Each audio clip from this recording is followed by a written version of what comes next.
Tout dernièrement, on a entendu que le président Alassane Ouattara a conversé avec Soro Diom au téléphone. Et il y a certaines personnes qui disent, oh, ce n'est pas bien, c'est une trahison. Et il y a d'autres aussi qui disent, oh, c'est une très bonne chose.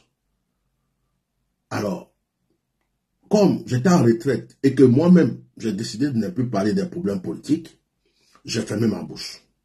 Mais comme je suis en train de parler du pays et de l'IPADA, je vais sortir quelque chose aujourd'hui. J'ai une question seulement à poser aux Ivoiriens. En fait, qu'est-ce que vous voulez? La question que moi je pose, qu'est-ce que vous voulez? Le président Gbagbo Laurent était en prison. Beaucoup d'Ivoiriens ont crié, se sont levés, ils se sont lamentés, à Paris, partout. Je me rappelle de ma soeur Maïlé Ba qui est décédée. Certains ont perdu leur emploi, certains ont été malades, sous la neige, sous le soleil. Le président Gbagbo est sorti. Notre frère Charles Blé Goudé est sorti de prison. Beaucoup de personnes qui ne les connaissaient même pas, moi par exemple, on a crié pour ces personnes. Ils sont sortis. Quand ils sont sortis de prison, le président Gbagbo Laurent, quand il est rentré en Côte d'Ivoire, il est allé embrasser le président Alassane Ouattara. Mettez des cœurs, je vais vous parler aujourd'hui. Il a embrassé le président Alassane Ouattara et il a dit que le président Alassane Ouattara était son frère. Mais la plupart de ceux qui criaient, comme nous qui avons été bêtes, qui avons cru qu'on était en train de défendre ceci, de défendre cela, on les a vus s'embrasser, on les a vus parler ensemble. On est d'accord? Blé Goudé, quand il est sorti, il a dit que Alassane Ouattara était son oncle. S'il est le frère de Gbagbo, c'est qu'il est son oncle. Blé Goudé est rentré, il est au pays. Beaucoup de personnes qui sont dans l'opposition du PPAC ou quoi que ce soit, du FPI, qui avaient eu des problèmes avec le gouvernement, sont rentrés au pays. Et tout le temps où on a crié, ou moi j'ai crié, ou des gens ont crié, nous avons dit que nous voulons la paix.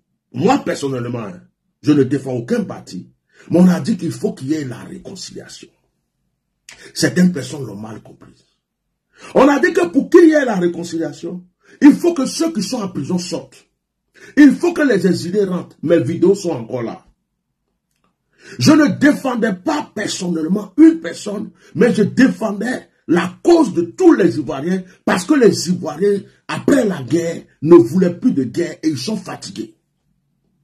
Et souvent, on a connu très fort Alassane Ouattara, on a connu très fort les RHDP, parce que c'est eux qui sont au pouvoir, pour leur dire, laissez rentrer les exilés, libérer les prisonniers. On a tout fait, tout Soul vient de sortir. On voit qu'il y a des gens qui se saluent, il y a des gens qui se... Et on entend que Alassane Ouattara a parlé avec Soro Diom. Mais alléluia, amen. Alléluia, amen. Alléluia, amen. Mieux vaut que ces deux personnes parlent ensemble, rigolent ensemble, se réconcilient, que ça se passe autrement pour que ce pays brûle encore. Quand nous venons prophétiser pour dire il va avoir la guerre, il va avoir ceci, il va avoir... Ce n'est pas parce qu'on veut cela. C'est parce qu'on sait que si certaines choses ne sont pas réglées, ces choses-là vont arriver. Mais ça ne veut pas dire qu'on le souhaite.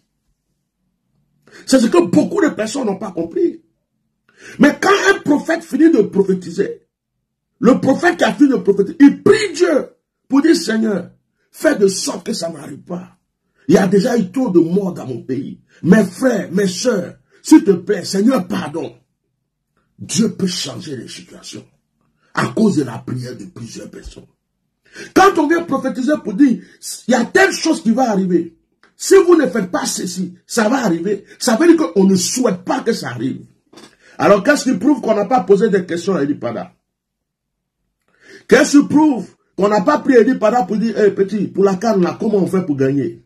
Il faut prier pour qu'on gagne. Si on gagne, tu vas sortir et puis, hein, même si tu ne rentres pas pour le moment, tu vas être libre. Qu'est-ce qui prouve qu'on lui a pas dit, bon, l'histoire de Soro Diom là, avec nous là, c'est comment? Ah, en tout cas, Soro Diom là, si vous vous battez contre lui, c'est lui qui va gagner. c'est mieux que vous vous réconciliez. Qu'est-ce qui prouve? Dans la Bible, il y a des rois qui n'ont pas aimé des prophètes, qui ont pris des prophètes pour les mettre en prison. Ils les ont mis dans un puits perdu. Et ils viennent leur poser des questions de temps en temps quand même pour leur demander, je dois aller en guerre, qu'est-ce que tu penses? Je dois faire ça, qu'est-ce que tu penses? Et le prophète leur dit la pensée de Dieu. C'est dans la Bible. Qu'est-ce qui prouve que si certaines choses s'arrangent à ce moment même dans votre pays, dans ce pays, ce n'est pas parce que on a écouté les prophéties d'un prophète, et ce n'est pas parce que on a posé des questions à un prophète, ce n'est pas parce que on a écouté clandestinement un prophète et qu'on est en train de régler certaines choses. Qu'est-ce que vous en savez? Vous n'en savez rien. Et les gens sont là. Oh, Soro Diom, il va tuer la lutte. Mais quelle lutte? Qu'est-ce que vous appelez lutte? Soro Diom est en exil. Soro Diom est un fils de la Côte d'Ivoire. Soro Diom a un parti politique. Soro Diom veut aussi se présenter. Maintenant, si Dieu apaise le cœur d'Alassane Ouattara, si par les prières, Dieu enlève les colères dans les cœurs, et que il se réconcilie et qu'il rentre, mais ça dérange quoi? Mais en même temps, Soro Diom aussi n'est pas bête. Soro Diom sait que ce n'est pas toutes les mains qui sont tendues qu'il faut attraper. Soro Diom sait aussi que quand je te dis viens là, ça ne veut pas dire que je te dis viens parce que tu es en paix, mais je te dis viens parce que quand tu arrives là, je sais ce que je t'ai préparé. Soro Diom n'est pas bête. Alors, je demande à tout le monde de prier pour qu'il y ait la paix en Côte d'Ivoire, parce qu'il y a des feux allumés. Je ne vais plus prophétiser sur la Côte d'Ivoire. Je laisse ça à d'autres prophètes. Je ne vais pas dire, oh, j'ai vu ceci, j'ai vu Babo par là, j'ai vu Alassane par-ci, j'ai vu un tel par là. Moi, j'ai fini pour moi dans ce domaine. Toutes mes vidéos sont là. La plupart des prophètes qui prophétisent aujourd'hui sur la Côte d'Ivoire, vous allez fouiller mes anciennes vidéos. Tout ce qu'ils disent aujourd'hui, je l'ai déjà dit il y a longtemps de cela. Tout ce qu'ils disent là, j'ai déjà dit, c'est pas nouveau. Il n'y a aucune prophétie nouvelle pour moi aujourd'hui. Quand quelqu'un prophétise sur la Côte d'Ivoire, quand il parle de Gbagbo, Alassane Ouattara, il va avoir ceci, j'ai vu les tonnerres, j'ai vu le feu, j'ai vu ceci, Soro a fait cela. Il n'y a rien qui est nouveau pour moi. Tout est là. Mes vidéos sont sur YouTube, mes vidéos sont sur Facebook. Allez-y fouiller. Vous allez voir que tout a été déjà révélé. J'ai tout révélé. Je n'ai plus rien à révéler. Je ne fais pas de politique. Je ne défends pas un parti politique. Moi, j'aime mon pays, la Côte d'Ivoire. Je défends la Côte d'Ivoire. Je défends le pauvre. Je défends la veuve. Je défends l'orphelin. Et je demande à ce qu'il y ait la paix. Si vous voyagez dans le monde, vous allez vous rendre compte que la Côte d'Ivoire est un beau pays.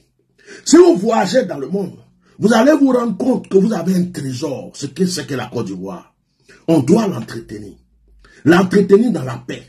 L'entretenir dans la vraie paix. Parce que si nous perdons cette grâce de ce beau pays, nous avons perdu un très grand trésor.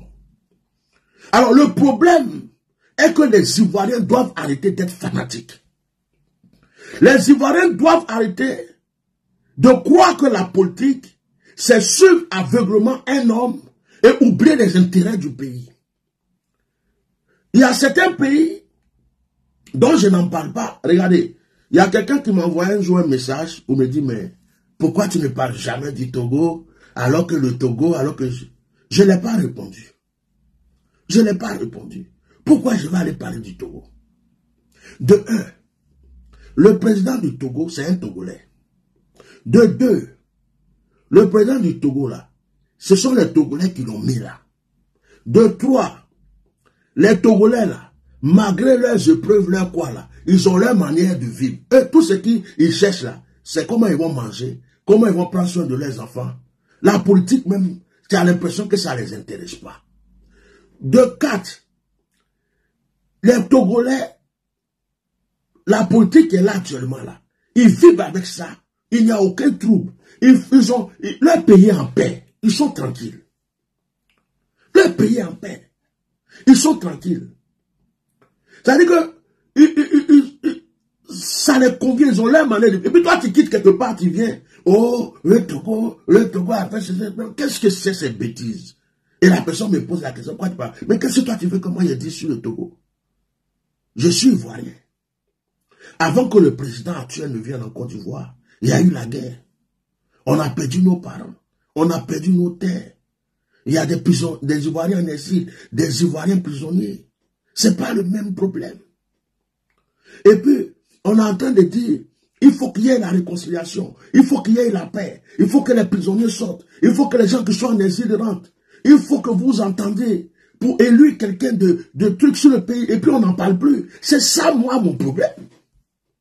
Mais me lever là pour dire, oh, il y a eu un problème. Depuis que vous êtes là, vous m'avez déjà vu mettre ma bouche dans le problème d'un autre pays.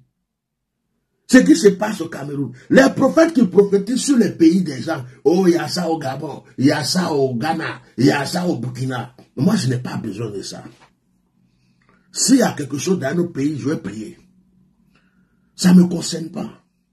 La Côte d'Ivoire, c'est ma mère. La Côte d'Ivoire, c'est ma patrie. La Côte d'Ivoire, c'est mon pays. S'il y a des blessures, j'en parle.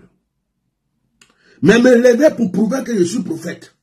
Je prophétise pour le Burkina, pour le Mali, pour ceci, pour cela. Quand j'ai parlé du Mali, c'est parce qu'il y avait une injustice contre le Mali de la part des Ivoiriens. J'ai défendu le Mali. Quand j'ai parlé du Burkina, c'est parce qu'il y avait une injustice contre les Burkinabés. J'ai défendu les Burkinabés. S'il y a une injustice contre les Togolais, demain je défends les Togolais. C'est tout. Mais pour dire, je me lève aujourd'hui, j'ai choisi tel pays, oh, je vais parler du Bénin, oh, je vais parler du Togo, oh, je vais parler du Burkina, oh, Dieu a dit, oh, il va avoir ceci, le Burkina est ceci, le Mali est ceci. Non, je n'ai pas ce temps-là. C'est pas pour ça que Dieu m'a appelé. Vous voyez? Et je suis en train de prier Dieu aujourd'hui, qu'il y ait la réconciliation, qu'il y ait la paix, la transparence en Côte d'Ivoire, pour que nous tous là, nous passions à autre chose. Mais priez beaucoup. Priez beaucoup. Parce que tout ce que vous voyez aujourd'hui là, ce sont des mascarades de l'hypocrisie. Il y a des feux allumés. En 2025, il y a des gens qui se sont jurés de ne pas perdre le pouvoir. Il y a des gens qui se sont jurés d'être au pouvoir. Il y a tellement de coups bas qui sont préparés dès maintenant que vous devez prier beaucoup pour notre nation. Que chacun de nous doit prier. Au lieu de rester là pour croire que tout va bien. Tout ce que vous voyez, c'est de la mascarade politique. Mais ce qui est en dessous est plus grand que ça. Il ne s'agit plus d'Alassane Ouattara. Alassane Ouattara, son temps est... Il ne s'agit pas. Il s'agit de ce qui vient en dessous. Il s'agit de ce qui se prépare à venir. Priez pour la nation. Donc, si on dit que Soro Guillaume parle avec Alassane, ils se sont parlé au téléphone, ils ont fait ceci, je ne vois même pas ce qui est mauvais là-dedans. Pour ceux qui recherchent la paix, ceux qui recherchent la tranquillité du pays, moi je ne vois pas où est le problème. Mais Soro Guillaume n'est pas bête. Et je pense que à un certain moment, il faut savoir ce qu'on veut. Je reviens pour terminer sur l'affaire de mon frère Eli Pada. L'histoire d'Eli Pada est louche.